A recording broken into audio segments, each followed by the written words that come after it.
What's up, guys? In this video I want to talk about some frequently asked questions about HPSP while you're in school. I made a video a couple years ago about HPSP and the whole process and how to get that going before you start medical school.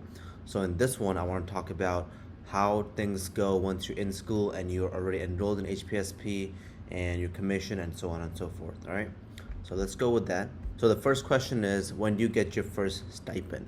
So this kind of depends, and what it really depends on is when you commission. So for example, I commissioned in June before I started med school. So med school starts in August, and I commissioned in June, and I got my first stipend in mid-September. So really, this depends on how quickly your recruiter can move you from the recruiting department into AMED so that they can process your payment, and then you'll get paid your stipend. And obviously, like I mentioned before, a lot of this depends on when you commission actually.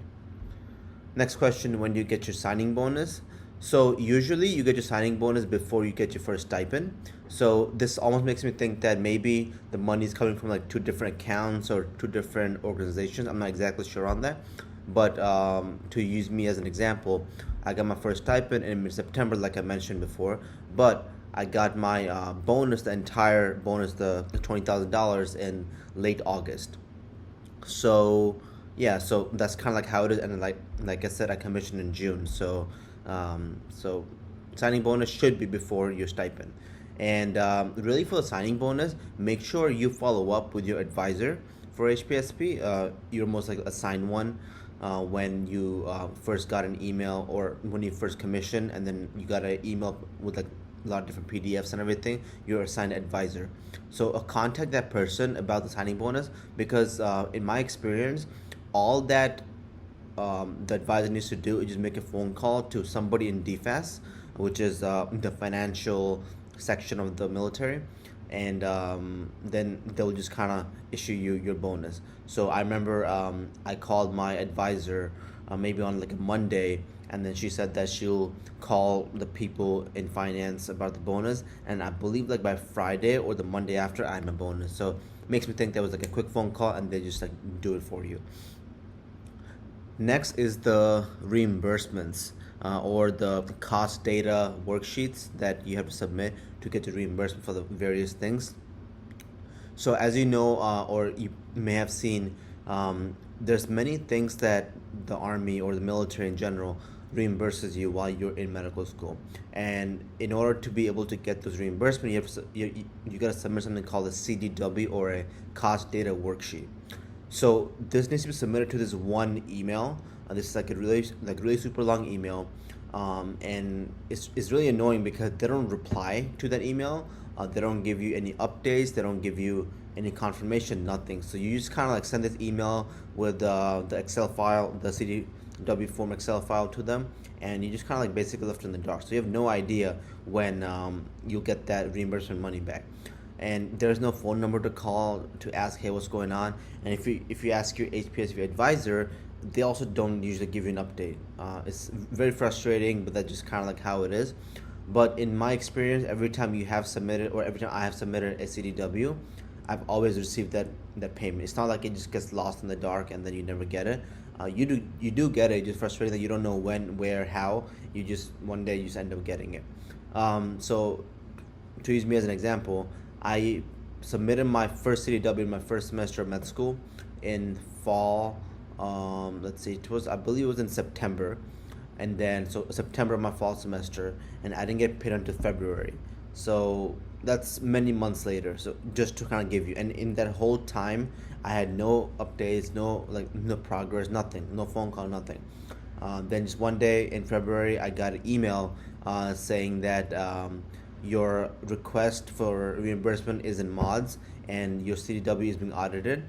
That does not mean that you can audit it, submit more information. That's not the case. Once you get the email that you've been audited, that means that you'll get your money within the next week or so. And I kind of saw that pattern happen to a lot of my friends also, so somewhat accurate that once you get that email saying that your CDW is being audited for mods, that's how you know that the money is coming in a week. So what's reimbursed, like I mentioned, it should be in one of the emails that you initially got from HPSP. It's like a PDF file. It's like a sheet or two that says everything that you get reimbursed for. For example, you get reimbursed for all the USMLE exams, like for the exam itself. You get reimbursed for all the textbooks. You get reimbursed for any equipment, like let's say a stethoscope or a OMM table, those kind of things.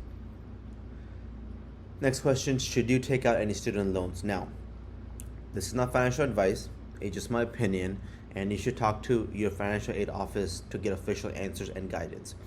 So this question and answer is very personal and specific to you. So in my opinion, taking out some loans, especially in your first semester, may be beneficial, especially because you don't know exactly when the stipend and the signing bonus will come to you. So it's nice to have some cash on hand before you start getting that recurring income from the Army. So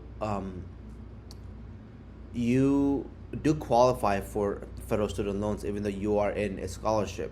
So that's good to know. So you can take some money out if you want to. If you want or not, it's up to you. You may want to, and also just know that usually you have like a 14-day grace period where when whatever money you got, you can return it within those 14 days and you owe no interest. But take that with a grain of salt. Talk to your financial aid office about that. But that's what I have heard and that's what I'm tracking. So just confirm that. So just kind of see if it makes sense for you or not. I think it's a good idea to have to take some loans out just to have some extra cushion, but that's kind of up to you. All right. So what is MyPay? So MyPay is basically an online portal where you see all your military pay stubs. Right. That's really all it is. And usually the logging in is usually the same login as your AKO login, so you could just use that. Also, nowadays I think it's called a DS login. It's the same thing as the MyPay login. But if you also have your CAC, which is the Common Access Card or the military ID card with a chip in it, you can also use that to log in. And I'll differentiate what a CAC versus a green card is, because that's very important to kind of decipher there. All right, is there physical requirements or is there any physical training requirements during school? The short answer is no, but it is in your best interest to stay as physically fit as you can, and especially prioritize your cardiovascular health more than just adding muscle mass. And the reason why I say that is because sooner or later, like you will be in active duty, especially once you're out of med school and you're in active duty all the time. So you have to pass your biannually, usually ACFT or the physical fitness test, right?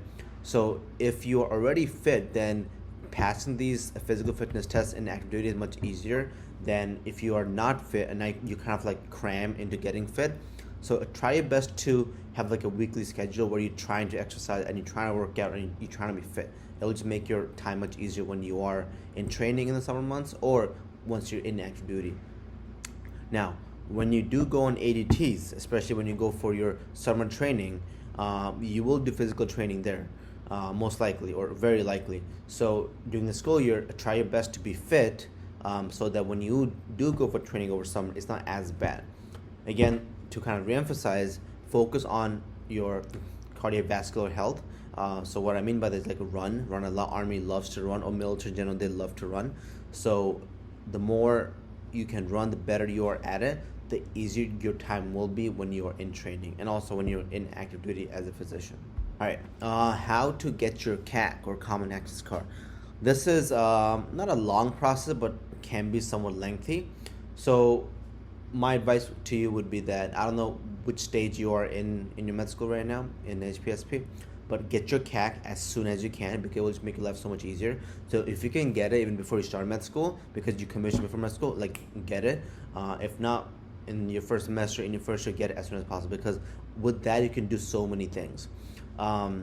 You need your CAC, for example, to schedule your PHA, which is your physical assessment pretty much, before you go on orders to active duty over the summer months. So you need your military ID card, you need your CAC. But let's kind of talk about military ID versus a CAC versus green card. Like they all just sound very similar, right? So let me kind of like give you the essence of it. So military ID is kind of like an umbrella term, right? You have your CAC and you have a green card. So what you want in HPSP is you want your CAC card, your common access card, because common access card is like this beige that's like a white card, but it has a chip in it. So that chip lets you access into different websites, different accounts like your MyPay or your iPerms. Versus the green card, it's just like a 10 piece of paper laminated. It has your photo ID, or it has your photo, it has your name and all that stuff, but it has no chip, so you can't access anything. So that's pretty much only good for getting access to a military base and just like going to the commissary or going to the PX or whatever. But you can't really access anything. So you need a chip, like you need the CAC. So try to see if you can get your recruiter to help you out before you start med school. If not your recruiter, see if you can have your HPSP advisor to help you out. Because, and the reason why I say that is because in the system, I don't know exactly what name is that, but in the system, they have to somehow have you categorized as IRR, which is your inactive reserve, plus HPSP. Because only with that plus HPSP part, that will qualify you to get a CAC. If you only have in your name as IRR, inactive reserve, then you only qualify to getting the green card. So let me just kind of give you the story. So long story short, I didn't know about this little nuance. So I scheduled my appointment at an ID card office to get my ID card, like my military ID card.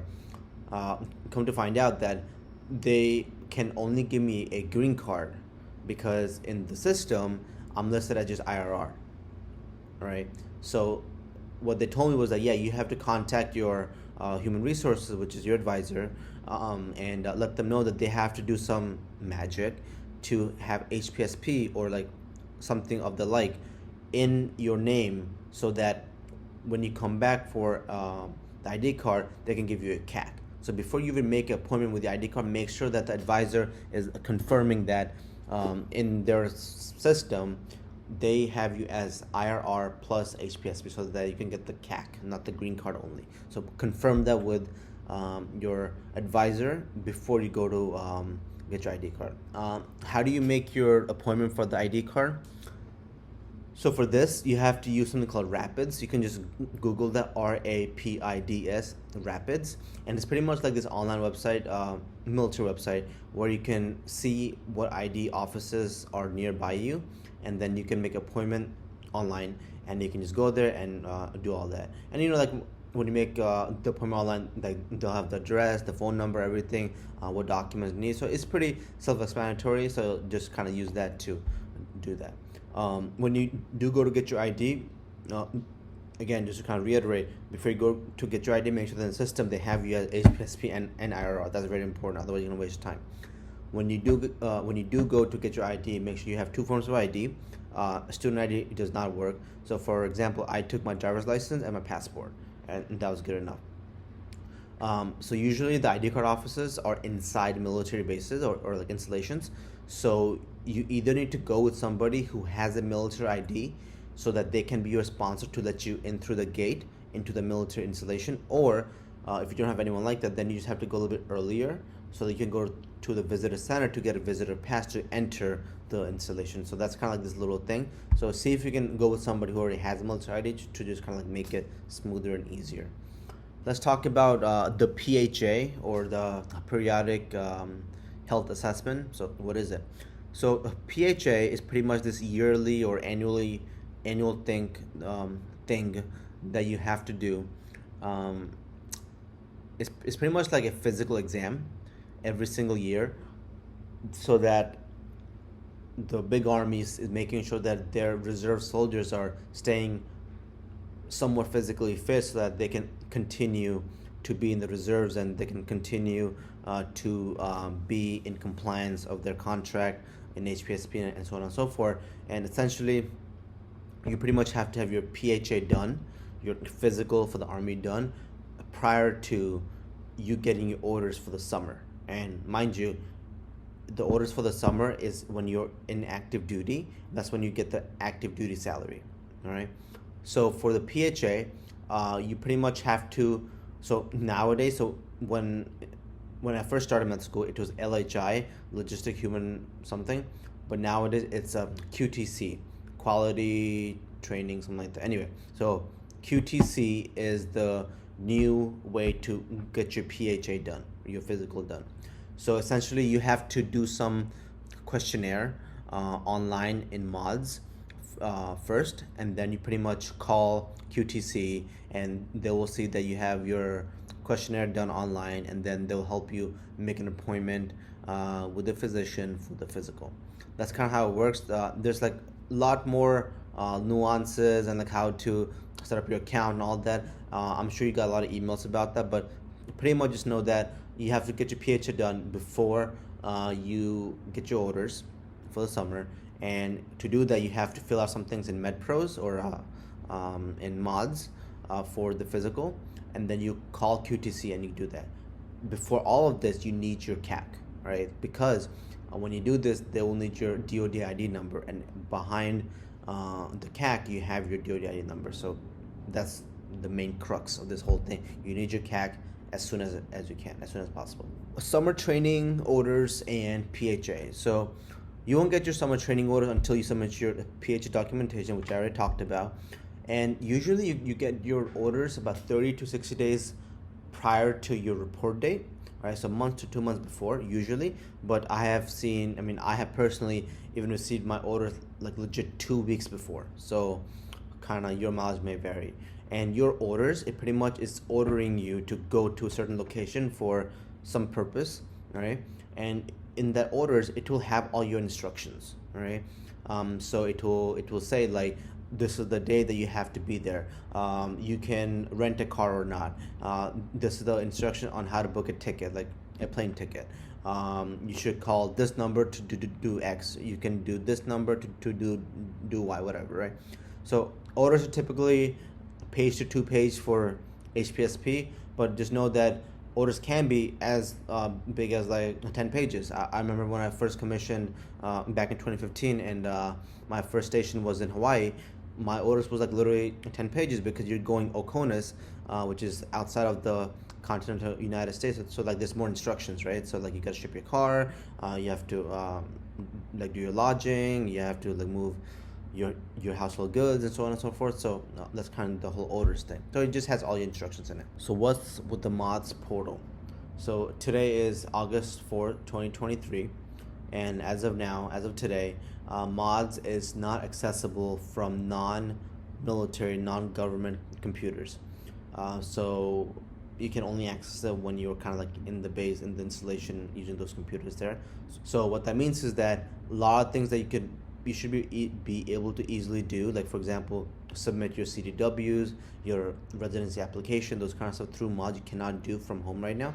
So you just have to pretty much email someone, either your advisor or some email, to get things done for you. That's really all you have to know about that. As of now, they're saying that this may change in the future where you have access to it from your home, but who knows when that happens. I've been in med school for the last 3 years now, and still to this day I've never had access to mods from home. Alright, so now let's talk about the summer schedule. So usually, so I'm talking about the first year med school, right? So you'll be done with your first year med school in like mid-May to end of May, depending on your school. And pretty much within a couple days after that, you'll go on your army training, all right? And then all in all, you will do 45 days of training, maybe like a day or two, like give or take, and then you'll be back by like mid-July-ish. And the reason why it's 45 days is because you're kind of doing two courses. You're doing DCC, which is a direct commission course, which is like a boot camp for officers, and the BOLIC, which is the basic officer leader course. Both of those courses in that one summer training period. That's why it's kind of like long, and then you'll be back by mid-July. What are the military hospital rotations? So this is more applicable for your third and fourth year of med school, but basically you can do rotations, clinical rotations in the military hospitals, and usually the rotations are 28 to 30 days, but your ADT order, it's going to say 45 days. So the way it works is that you'll do your rotation in this hospital, whatever days you're not in the hospital, i.e. outside of that 28 to 30-day window, that's going to be your in-school ADT, all right? So you'll be, so for example, I can be 15 days at my school, and then I go to Fort Bragg, North Carolina for 30 days, or I could do 30 days of in Fort Bragg, North Carolina, and then come back and do my 15-day in-school ADT to make up the 45 ADT, 45-day ADT, right? So depending on what stage you are in school right now, if you're in your first year or about to start med school, don't worry about it right now, but you'll get plenty of information on this later via email. Some more acronyms in military. So what is the difference between PCS and TDY? PCS, permanent change of station, and TDY is a temporary duty. Let's talk about PCS. PCS is basically that your home station has changed, right? So in the Army or military, usually you PCS every 3 to 5 years, right? So that means that your home station changes every 3 to 5 years, right? TDY is a temporary duty. So basically you're going somewhere, usually work related or for training related, like something like that, for a temporary period of time, right? You go there and then you do your thing, you do your gig, and then you come back to your home station where that's your PCS location, right? You come back to your home station. So you're not, so when you are on TDY, wherever you're going to, you're not permanently moving there. You're not PCSing there. You're just going there on a TDY.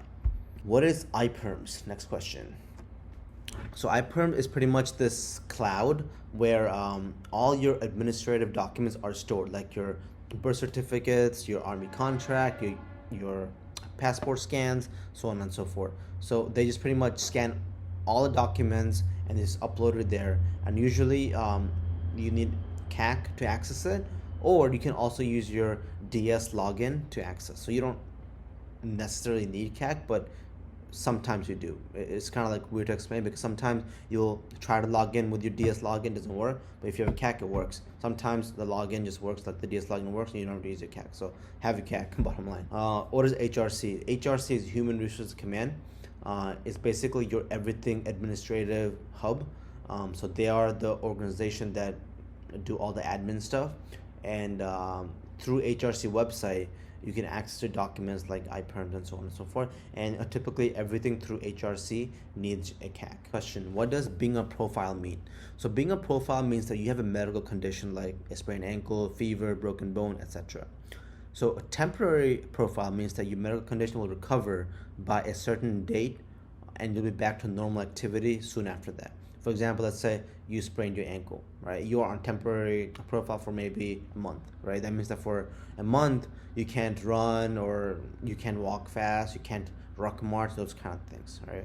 So eventually that temporary profile, hence the word temporary, will expire and then you'll be back to normal activity. Permanent profile means that you're permanently injured in some way, which prevents you from doing certain things in the Army. For example, if you are on permanent profile for not being able to run ever in the Army again because you had some sort of nerve issue in your lower back and you got spinal surgery for it. So now you are on a permanent profile. What is DCC and BOLC? Like I talked about already, DCC is Direct Commission Course, basically boot camp for the Army, for officers, and BOLC is Basic Officer Leader Course, and it's basically like advanced course, more specific for your subject, which is medical. So it's a course for medical officers, BOLC. All right, so let's talk about the obligation. So rule of thumb, just know that your obligation because of HPSP begins after residency, not after med school. That's kind of like a little misunderstanding that some people I know have had. So let's say you do anesthesiology residency for 4 years, right? Then you owe 4 years because of HPSP, right? After residency. Remember, because you're doing HPSP, right? You owe 4 years, right? Again, I'm talking about someone that has started HPSP from the beginning of med school throughout med school, right? I'm not talking about those 2-3 year scholarship. I'm talking about the traditional 4-year scholarship. That means that you owe 4-year ANSO or 4 years of active duty obligation to the military. But that obligation begins after you're done with residency, right? So in this example, if you had done 4 years of anesthesia residency, right, then After residency, as attending, you owe 4 years. So essentially, you have done 8 years in the military, because for most people, you were doing your residency in the military. You're doing it at a military hospital, all right?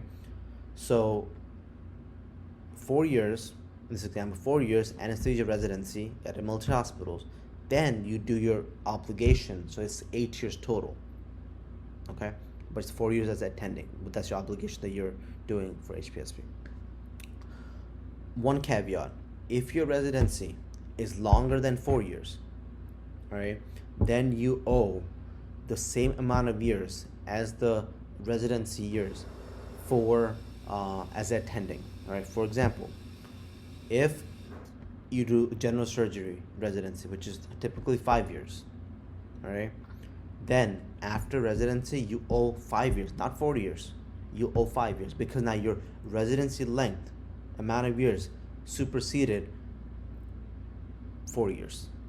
Okay, even though HPSP said that you owe 4 years, but because your residency was longer than 4 years, you owe this X amount, the same amount of years as the residency length. So in this example, because you did general surgery residency, right? So that's 5 years. Then you owe 5 years. You ended up doing 10 years in the military, right? Assuming you did your general surgery residency at a military hospital. Next question: what is consecutive ADSO versus concurrent ADSO? So ADSO means active duty service obligation. So this is the obligation that you owe to the military in active duty, right? So this is the, when they say that, oh, you owe 4 years to the military because you're doing HPSP, what that really means is that HPSP incurs you 4 years of ADSO after residency, right? Active duty service obligation. So a consecutive ADSO means that you do your first obligation, and then right after that you do your second obligation. It does not happen at the same time. All right. For example, let's say you do general surgery residency, right? And then right after that you decide to go into fellowship. You go into plastic surgery. So that's a 2-year fellowship, right? So for your general surgery, you owe 5 years, all right? And then because you did a fellowship in plastic surgery, and that was 2 years, so now you owe another 2 years on top of that. So now you owe 7 years, not 5 years, for your ADSO obligation to the military, all right? So that 2 year, that is added on, so that is called concurrent. I'm sorry, that's called consecutive, all right? So the 5-year obligation for gen surg residency, on top of that 2-year obligation for plastic surgery residency or fellowship, so that is consecutive. So it came right after, right? It is not concurrent. It does not happen at the same time, right? Like I used the word before, concurrent obligation or ADSO means that it's happening at the same time. But for us, don't worry about that too much. Just know that most likely yours will be consecutive if you do a fellowship. So what are the physical standards for the Army? So for now, if you are just in med school in HPSP, just try to be healthy and fit. Like I mentioned in the beginning, just run, do push-ups and all that stuff, do pull-ups, just try best to be fit. While you're in active duty, you will take something called the Army Combat Fitness Test, or ACFT. Just Google that or YouTube it, and you'll see what you have to do and what scores you have to get. I'll let them kind of answer that for you. But for now, just be fit. Like just run, do push-ups, do sit-ups, be healthy, eat right, do pull-ups, all this kind of stuff. Where can I buy uniforms and supplies for summer training? So for summer training, you need uniforms and other military supplies. So for that, you can go to a military base, where you can go to clothing and sales or the PX to get your stuff, right? Just ask people around once you're in the base. If you don't know where they are, just ask where clothing and sales is, and also where PX is, and they can point you at the right direction. Also, if you don't want, or if you don't have a military base near you, you can also get stuff from an online vendor like rangerjoes.com or marlowhite.com, and you can also get through that. I mean, nowadays you can probably get a lot of things from Amazon and everything, but those are kind of like the main ones, Ranger Joe's and Marlow White. Any discounts on military ID? For sure, your military ID can get you a lot of discounts on many things. So when in doubt, I said you just ask. But one of the most popular Ones is you get discounts on transportation. So if there's a local bus in your town or a train system and so on and so forth, you get some discounts there. I live in New Jersey right now, and right now in all the New Jersey transit trains, we get 50% off. So that's one of those things. So that's pretty much it. I hope I answered some of the questions. I gave you some relief from some confusions and so on and so forth. If you have any questions, just shoot me a message either in the comments. Yeah, good luck to you and have fun. Do your push-ups.